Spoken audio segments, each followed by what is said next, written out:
Tak a dnes sa budeme venovať tým plesňovým ochoreniam nechtov na nohách.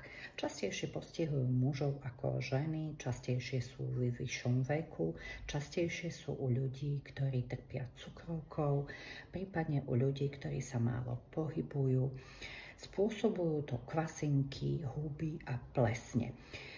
Niekto dostane tú infekciu priamo na nechet, niekto má najskôr ochorenie medzi prstami nôh a preniesie sa z kože to ochorenie aj na nechty. Niekedy, keď to postihuje len jeden nechet, môže to liečiť aj všeobecný lekár, rovnako vy si viete kúpiť v lekárni prípravky na liečbu týchto onychomykóz. Horšie je to, keď to postihuje veľa nechtov, prípadne všetky nechty.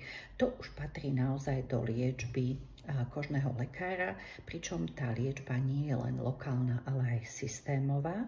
To znamená, že sa nielen lokálne aplikujú liečivá, ale aj celkovo. V podstate kožný lekár by mal urobiť vyšetrenie kultivačné, o akú konkrétnu hubu, pleseň alebo kvasinku sa jedná. Ten nechet, kúsok z neho sa dá v podstate na kultiváciu, tak ako keď sa vám robia výtery, zistí sa, čo je pôvodca a nasadí sa cielená liečba. Áno, môžu to byť ochorenia, ako som vravela, spojené s vyšším vekom, s nižšou hygienou. Naopak, niekedy aj športovci, ktorých noha sa v teniskách potí, môžu mať toto ochorenie. Dôležité je potom aj meniť tú obuv. Samozrejme, môžu to ľudia po sebe chytiť, aj keď používajú rovnaké uteráky, topánky a podobne. Dôležité je meniť to, čistiť, dezinfikovať aj topánky. Niekedy to ľudia chytia aj v nejakých kúpaliskách alebo na kúpaliskách alebo v tých wellnessových centrách. Treba na to dávať pozor a hneď na začiatku to podchytávať, lebo čím dlhšie to necháte, aby tá pleseň vlastne hĺbšie prenikla do nechtu a spôsobila prípadne infekciu viacerých nechtov, tým dlhšie tá liečba trvá. Dôležitá je tiež jedna vec.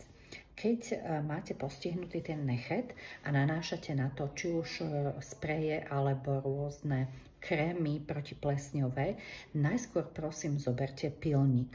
Zdrsnite povrch toho nechtu, očistíte a až potom tam aplikujte tú vodičku, prípadne ten krém.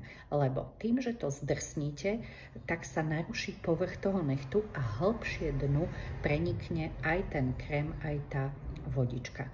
A ešte raz, ak sú postihnuté tie nechty všetky alebo viaceré na nohách, treba ísť ku kožnému lekárovi, ktorý musí nielen lokálnu liečbu urobiť, ale aj celkovú. No a vtedy, keď je tá celková liečba viacerých nechtov, môže trvať kľudne až 6 mesiacov. A samozrejme, ak pacient má to ochorenie, pretože má tú cukrovku a podobne, je dôležité liečiť aj základné ochorenie, lebo ak vy budete mať strašne vysoký cukor a zlý cukor, tak bude samozrejme postihnutý aj ten nechet. Dôležité je ešte rozlišiť, či ide naozaj o plesňové, kvasinkové alebo hubové ochorenie nechtu, či nejde o úplne iné ochorenie, pri ktorom odumrie ten nechet, čo sa stáva po úraze, čo sa stáva napríklad aj u pacientov, ktorí mali chemoterapiu a podobne. Takže vyšetriť, či u obvodného lekára alebo u kožného lekára, liečiť základné ochorenie a liečiť aj tie nechty a čím skôr. Nenechávať to zájsť do krajnosti. Hovorím, je to veľmi časté u starých ľudí, tí často hlavne keď žijú osamotene na to nedbajú a toto je veľmi zlé.